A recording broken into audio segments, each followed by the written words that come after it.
Tokyo Bay, late autumn, 1945. Cold air drifted through shattered buildings where entire neighborhoods had burned only months before. Train stations stood roofless. Factories were silent.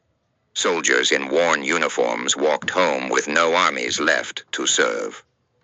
Among them were women who had worn officer insignia or served in military auxiliary units, now stripped of rank, pay, and purpose in a defeated nation, struggling simply to survive. At a temporary aid station near Yokohama, occupation trucks unloaded supplies. American personnel worked beside volunteer groups and relief workers. Bundles of donated clothing were handed out to civilians waiting in long, quiet lines. Some of the recipients were former military women, still standing straight, still disciplined, yet exhausted by loss and uncertainty. When clean dresses and winter coats were placed into their hands by American women who only months earlier had been citizens of an enemy nation, several of them broke down, overcome not by defeat, but by unexpected kindness in the ruins of war. To understand how enemies arrived at this fragile moment of shared humanity, we must first return to the final desperate years of the Pacific War. By late 1944, the war in the Pacific had turned decisively against Imperial Japan. What had begun in 1941 with rapid expansion across Asia and the Pacific now collapsed under the growing weight of Allied industrial and military power. American submarines choked Japan's shipping lanes. Oil from Southeast Asia no longer arrived in sufficient quantities. Merchant vessels were sunk faster than they could be replaced. Factories slowed. Aircraft production faltered. Fuel shortages crippled training programs.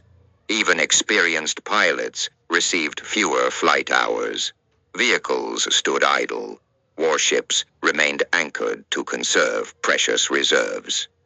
Meanwhile, American forces advanced island by island toward the Japanese homeland. Battles at Saipan, Guam, Peleliu, and Leyte Gulf shattered Japan's defensive perimeter. Each defeat brought U.S. bombers closer to the main islands. And when the Mariana Islands fell in mid-1944, a new threat emerged, one that Japanese leaders fully understood. These long-range bombers could now reach Tokyo, Osaka, Nagoya, and the industrial centers sustaining Japan's war effort. Initial high-altitude bombing proved inaccurate, but by early 1945, tactics changed. U.S. bombers shifted to low-altitude nighttime firebombing, targeting cities built largely from wood and paper. The results were catastrophic. On the night of March 9-10, 1945, Operation Meeting House devastated Tokyo. Thousands of tons of incendiaries turned entire districts into firestorms. Temperatures rose so high that asphalt melted. Winds created by the flames pulled oxygen from shelters. Civilians fled into rivers already filled with bodies. An estimated 80,000 to 100,000 people died in a single night. More were left homeless. And Tokyo was only the beginning. City after city burned through the spring and summer of 1945. Kobe, Yokohama, Osaka, Nagoya, and dozens of smaller urban centers. Industrial production collapsed as factories and worker housing vanished together. Transportation networks were crippled. Power stations and rail yards suffered repeated attacks. Food shortages soon followed. Japan's population depended heavily on imported grain and rice from occupied territories. But Allied naval dominance and submarine warfare cut these lifelines. Fishing fleets, fearing attack, rarely left port. Fertilizer shortages reduced crop yields. Urban residents survived on shrinking rations, often trading possessions on the black market for rice or sweet potatoes. Malnutrition became widespread. Under these pressures, the the Japanese government mobilized every available resource. Men too old or young for combat were organized into civil defense units. School children trained with bamboo spears. Women entered factories, communications roles, logistics offices, and auxiliary military services supporting the war effort. Organizations such as the Women's Volunteer Corps and other wartime labor groups placed millions of women into production and defense roles. Some served in administrative, communications, or training capacities connected to military operations. They wore uniforms. They followed military discipline. They believed they were defending their homeland from invasion. Propaganda emphasized sacrifice to the end. Many citizens prepared for a final homeland battle. Officials warned civilians that surrender would bring humiliation, violence, or worse. Yet the reality facing Japan's leadership was grim. Industrial output had fallen sharply. Naval forces were largely destroyed. Experienced pilots were gone. Fuel was nearly exhausted. American forces captured Okinawa in June 1945 after brutal fighting, bringing Allied air power within direct striking range of the main islands. For the first time, invasion seemed possible. Cities lay in ruins. Millions were homeless. Military units were depleted. Supplies dwindled daily.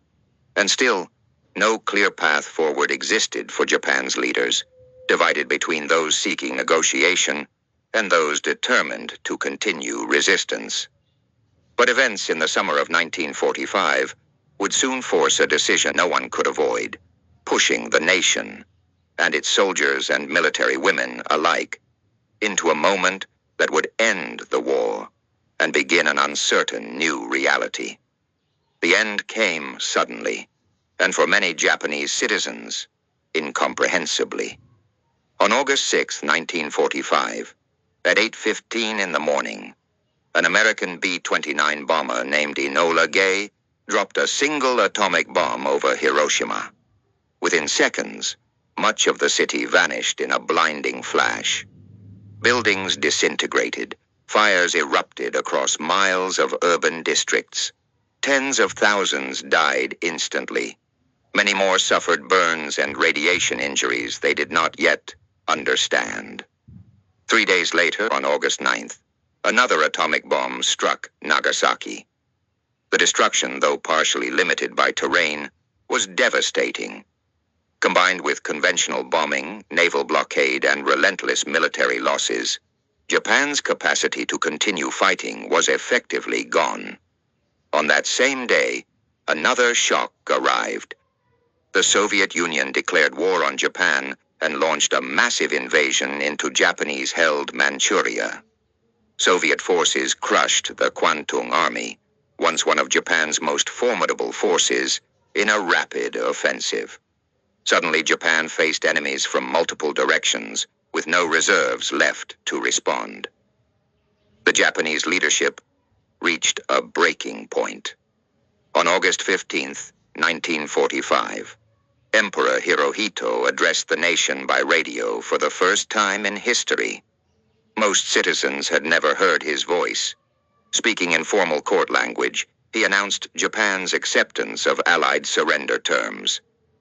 Many listeners struggled to understand his archaic phrasing, but the message was clear enough. The war was over. Across Japan, soldiers wept. Some officers committed suicide, unable to accept defeat. Others simply sat in silence, stunned. Civilians wandered bombed streets in confusion, unsure what surrender would mean for their future. Millions of servicemen were scattered across Asia and the Pacific. Demobilization would take months. Meanwhile, inside Japan, military units began disbanding almost immediately. Weapons were surrendered, command structures dissolved, uniforms lost their authority overnight. Women who had served in auxiliary military organizations or in officer-level administrative roles suddenly found themselves without positions, income, or status. Many returned home to cities that no longer existed. Some families were dead, others were displaced. Food shortages grew worse in the chaotic months after surrender. Transportation systems barely functioned. Black markets thrived as official rationing systems collapsed. Homeless families lived in ruins or temporary shelters. Then, in late August and early September, Allied occupation forces began arriving.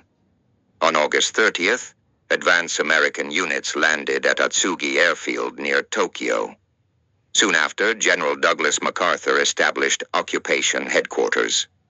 On September 2nd, 1945, aboard the battleship USS Missouri in Tokyo Bay, Japanese officials formally signed surrender documents, officially ending World War II. Many Japanese civilians feared the arrival of enemy troops. Wartime propaganda had portrayed Americans as brutal and vengeful. Some expected widespread violence or revenge. But occupation policy followed a different course. Washington's leadership decided stability mattered more than punishment. The goal became demilitarization and democratization, not destruction. Occupation troops were ordered to maintain discipline and avoid provoking civilian hostility. Preventing famine and social collapse became immediate priorities. Relief shipments began entering the country. Medical supplies, food assistance, and civilian aid programs slowly expanded. International organizations and volunteer groups, including the American Red Cross and various relief agencies, assisted displaced populations. Among occupation personnel were not only soldiers, but also nurses, administrators, and later, military families.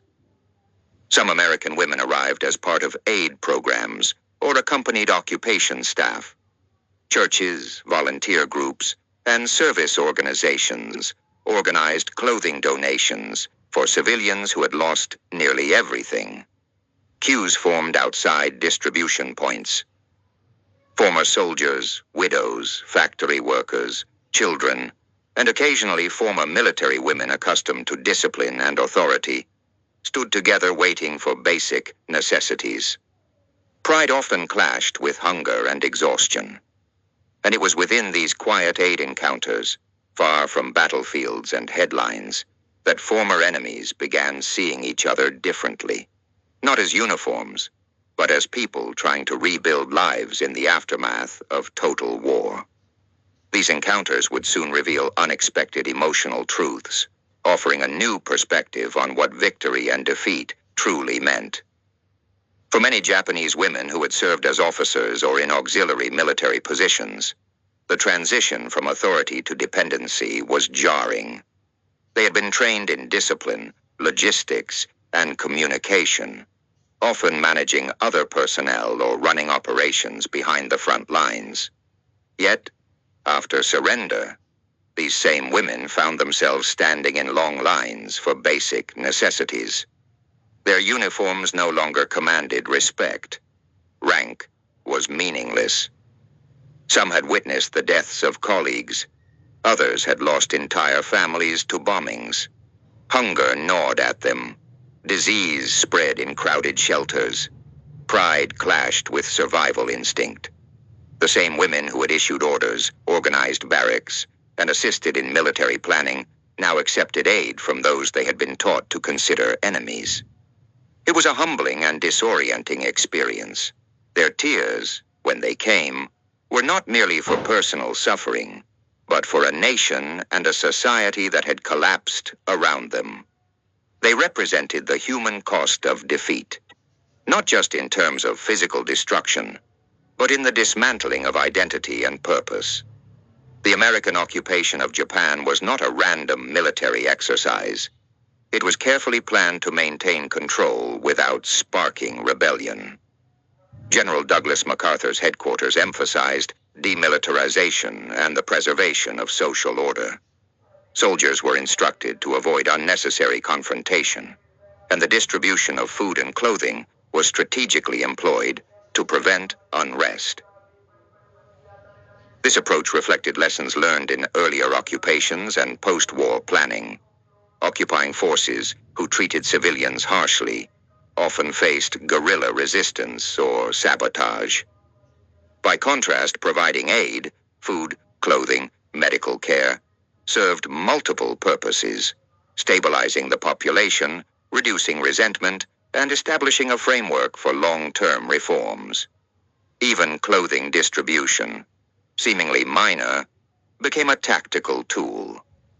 Uniforms, coats, and dresses were carefully allocated to demonstrate fairness, reduce visible inequality, and reassure civilians that occupation forces were not here to punish, but to guide Japan toward a sustainable peace. The extent of Japan's devastation was unprecedented. Cities that had grown over centuries were reduced to ash in weeks. Firebombs consumed wooden neighborhoods, factories, power stations, and transportation networks were shattered. Railroad lines twisted like bent wire. Bridges were toppled. Industrial machinery was destroyed or looted. For women officers accustomed to organized military logistics, the collapse of infrastructure compounded their helplessness. Orders and procedures no longer mattered when there was no electricity, no functioning telegraph, no reliable transport. Supplies were scarce. Survival required improvisation, a coat, a warm dress, or a simple pair of shoes. Items previously taken for granted suddenly became lifelines. These small objects carried extraordinary symbolic weight. They represented not just warmth and modesty, but a bridge from despair toward normalcy in a country stripped of its tools and systems.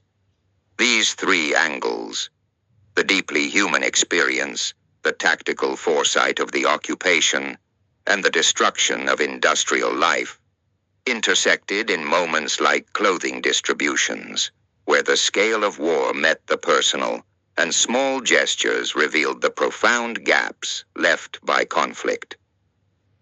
Japanese women played crucial roles during the war, though often overshadowed in historical accounts by frontline combatants.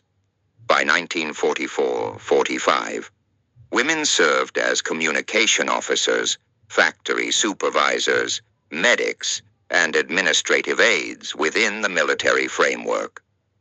Some held officer-adjacent ranks, responsible for coordinating supply chains, training, or auxiliary units. They wore uniforms, adhered to strict schedules, and internalized a culture of discipline and loyalty. With Japan's surrender, their positions vanished overnight. The skills they had honed, organization, leadership, resilience, were suddenly irrelevant to survival in a destroyed society. Without salaries, without housing, and often without family, these women faced destitution. Their collective experience embodied both the militarization of Japanese society and the personal cost of defeat, highlighting the vulnerability of a group often excluded from narratives of post-war occupation. Among occupation forces were women, military wives, nurses, and civilian volunteers who had never been soldiers, but now found themselves delivering aid. Their presence was more than symbolic. They helped distribute clothing, medical supplies, and food to civilians, often working directly with Japanese women who had previously been in positions of authority. These interactions were quiet, but profound. Cultural barriers, language differences, and decades of propaganda created tension. Yet when American women offered clothing, they extended more than material help. They offered recognition, dignity, and compassion. In many cases, the recipients were stunned into tears. Their response revealed both relief at the tangible support and a profound emotional release from the weight of war, surrender, and humiliation. The psychological dimension of these encounters cannot be understated. Months or years of war had painted the enemy in stark terms. Japanese women had been trained to view Americans as invaders and oppressors. Americans had been trained to see the Japanese military as ruthless and unyielding. The act of giving and receiving clothing disrupted these narratives. The Japanese women officers, once symbols of discipline and loyalty to an empire, experienced empathy from former enemies. For the American women, the act reinforced the purpose of occupation as reconstruction rather than revenge. These moments marked the beginning of a larger psychological transformation in Japan, laying the groundwork for reconciliation, the acceptance of new social structures, and a shared acknowledgement of humanity despite years of conflict. The intersection of these angles, human vulnerability, strategic occupation, technological collapse, women's wartime roles, humanitarian aid, and psychological transformation, sets the stage for the most emotional and pivotal moments of the post-war period. The decisive encounters where acts as simple as offering a dress could bridge centuries of enmity. Winter had settled over Tokyo by December 1945. The air was crisp, almost painfully cold, and the ruins of the city glistened under frost. Bombed-out streets reflected the gray light of the low sun. Former military barracks, hastily converted into temporary shelters, were crowded with civilians, families, elderly men, and women who had once worn officer uniforms, now thin and shivering in inadequate clothing. Occupation trucks rumbled through these streets, carrying bundles of clothing, blankets, and medical supplies. American women, volunteers, nurses, and aid workers stood among the lines, lifting coats and dresses from the boxes. Their hands, small and careful, placed each bundle into waiting arms. Among the recipients were Japanese women officers, some of whom had coordinated entire supply chains for the Japanese military, trained young recruits, or directed administrative units. They approached the aid stations with measured steps, their faces unreadable. The uniform they had once worn was gone, the insignia of rank meaningless. Hunger, fatigue, and despair pressed down upon them. When a winter coat, new and heavy with warmth, was draped over their shoulders, several froze, then slowly sank to their knees. Tears streamed silently, not from the cold, not from hunger, but from the unexpected weight of empathy. These American women, once seen as enemies, were offering dignity, kindness, and the first tangible proof that someone cared for their survival and well-being. In that moment, the fragile boundary between conqueror and conquered dissolved. Silence fell over the distribution lines. Men paused their conversations. Children stopped playing. For the first time in months, these women experienced relief that transcended physical comfort, a profound emotional shift that would echo through the memories of those who lived to see Japan rebuild. It was a small act, but within the ashes of a defeated nation, it carried enormous significance. The simple gesture of clothing distribution became a bridge between two peoples, humanizing the occupation in ways no order, policy, or military strategy could accomplish.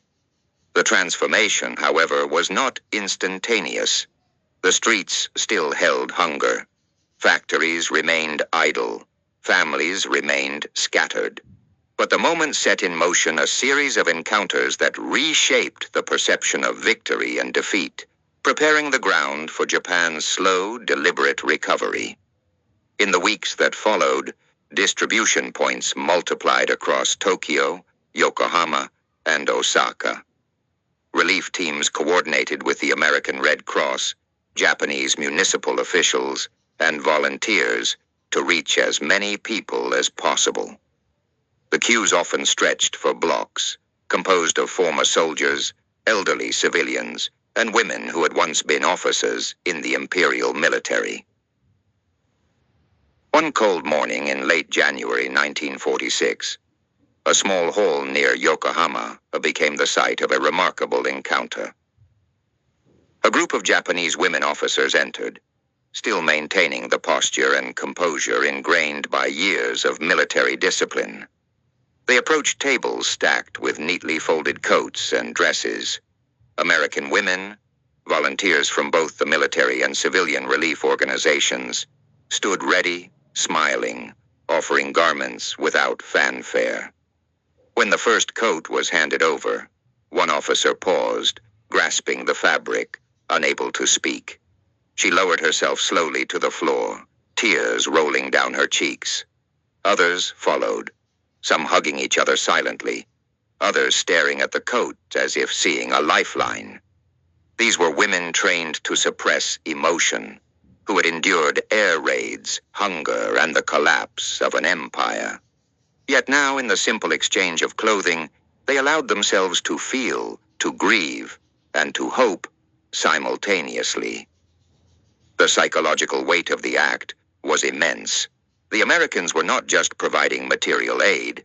They were acknowledging the humanity of former enemies. The Japanese women officers, in turn, experienced an unspoken forgiveness, an acceptance of vulnerability that had been impossible during the war. For the Americans, witnessing such reactions reinforced the belief that humane occupation could stabilize a defeated nation more effectively than punishment or coercion. This moment, tearful, quiet, and unplanned, marked a turning point not only for those present, but symbolically for the occupation as a whole. It demonstrated that reconciliation could begin even in the most unlikely of circumstances. The rigid lines of us versus them blurred, replaced by shared humanity amid the ruins. From this point, interactions expanded. Former military women began engaging with relief efforts, helping distribute supplies or assist neighbors, bridging a gap between the occupying forces and Japanese civilians. Families slowly reintegrated into communities. The morale of the population, fragile as it was, began to recover. This human-centered turning point complemented broader structural changes imposed by the occupation: demilitarization, constitutional reform, and economic stabilization. Yet it was in these small, intimate moments, cloaked in silence, warmth, and tears, that the true pivot occurred, proving that even in defeat, dignity could be restored, and the first seeds of post-war reconciliation planted.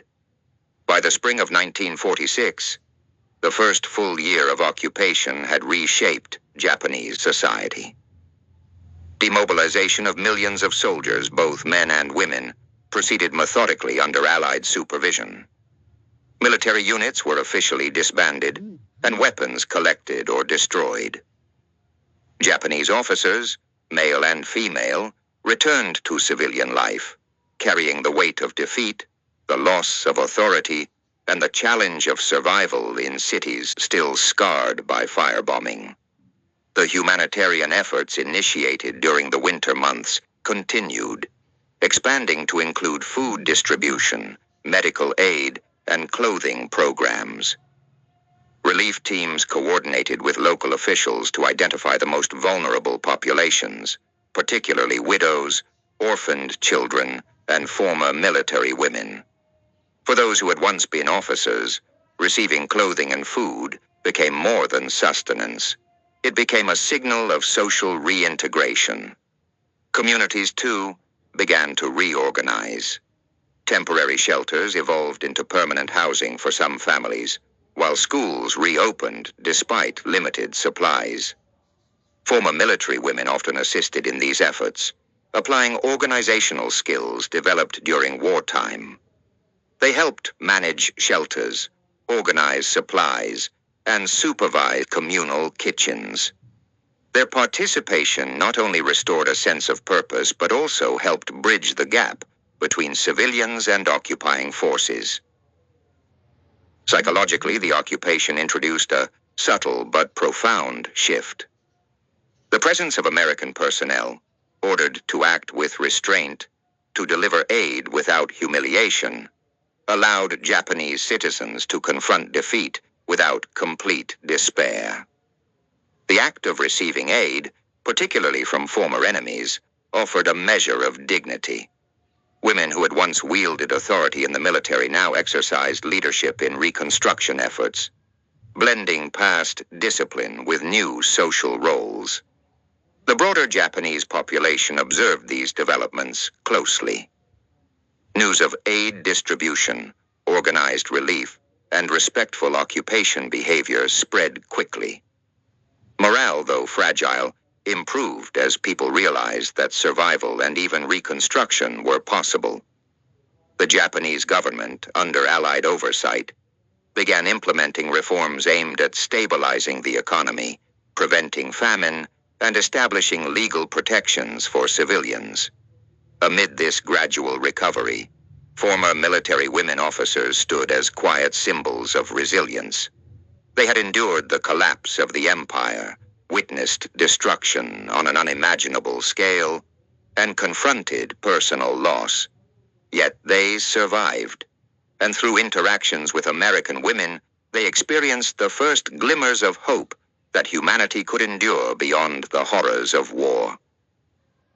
By mid-1946, Japan's cities were beginning to function again, though still bearing the scars of devastation. Rail lines were repaired, factories partially rebuilt, and rationing, while ongoing, became more organized. The presence of Allied forces remained a constant reminder of defeat, yet occupation policies emphasized stability over punishment. Former women officers gradually reintegrated into civilian life. Many found work in education, administration, or local governance, applying organizational and leadership skills they had honed in the military. Some joined relief programs, helping distribute supplies or coordinate community rebuilding efforts. Others married, raised families, or entered trades that allowed them to sustain themselves while maintaining dignity. The social role of women began to shift in ways that would have been unimaginable during the war. The 1947 Constitution, influenced by Allied occupation reforms, granted women the right to vote and introduced legal equality in marriage and employment. These changes, while part of a broader political transformation, directly affected former military women, offering avenues for independence and recognition outside the framework of the defeated imperial system. American women volunteers, nurses, and aid workers remained central to these efforts. Their interactions had created channels of trust and understanding that extended beyond the simple distribution of material goods. Letters, small gifts, and ongoing collaboration reinforced bonds between former enemies. The women who had once served in uniform began to see Americans not as adversaries but as partners in rebuilding a shattered society. Long-term effects of these encounters were profound. Psychological trauma from war and defeat persisted, yet moments of empathy and kindness left lasting impressions. Former Japanese officers often recounted their surprise at American generosity. The coats, dresses, and blankets that restored warmth, both physically and emotionally. These small acts became embedded in collective memory, shaping post-war narratives of reconciliation, cooperation, and human dignity.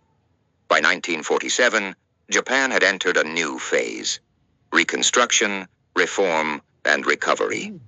Former soldiers and officers, men and women alike, participated in rebuilding their cities and communities, while occupation authorities maintained oversight.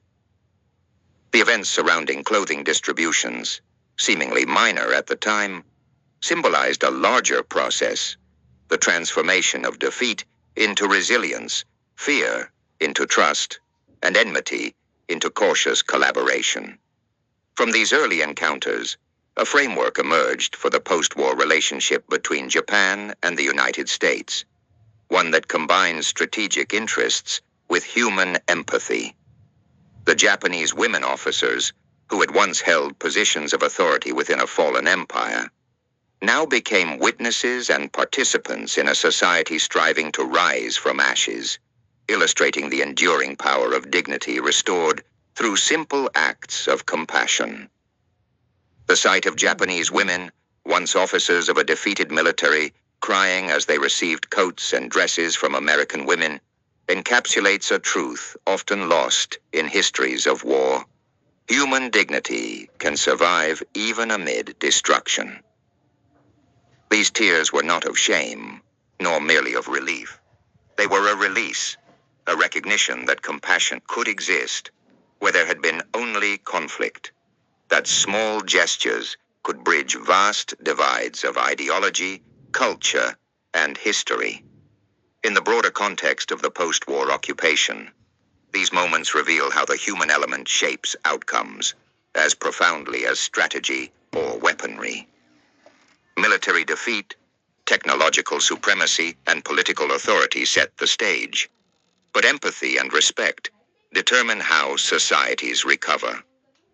The occupation of Japan was often measured in reforms, demilitarization, and economic statistics. But it was also measured in quiet halls, where women, once soldiers, were treated as people deserving warmth, clothing, and recognition. These encounters illuminate the duality of war, its capacity for devastation and its potential to generate profound acts of humanity. For the women involved, it was a turning point, a passage from the rigid discipline of service to the uncertain freedom of peace, guided by kindness from those who had once been enemies. For history, it demonstrates that reconciliation is built not only through treaties and policies, but through gestures that acknowledge suffering and restore dignity. Ultimately, the images linger: the delicate folds of a new coat, the tear-streaked faces of former officers, the hands of Americans and Japanese meeting across a table of aid. They remind us that war may destroy cities, institutions, and empires, but it cannot erase the capacity for empathy. And in that fragile space between defeat and recovery, humanity endures, quietly yet powerfully, shaping the path from devastation to hope.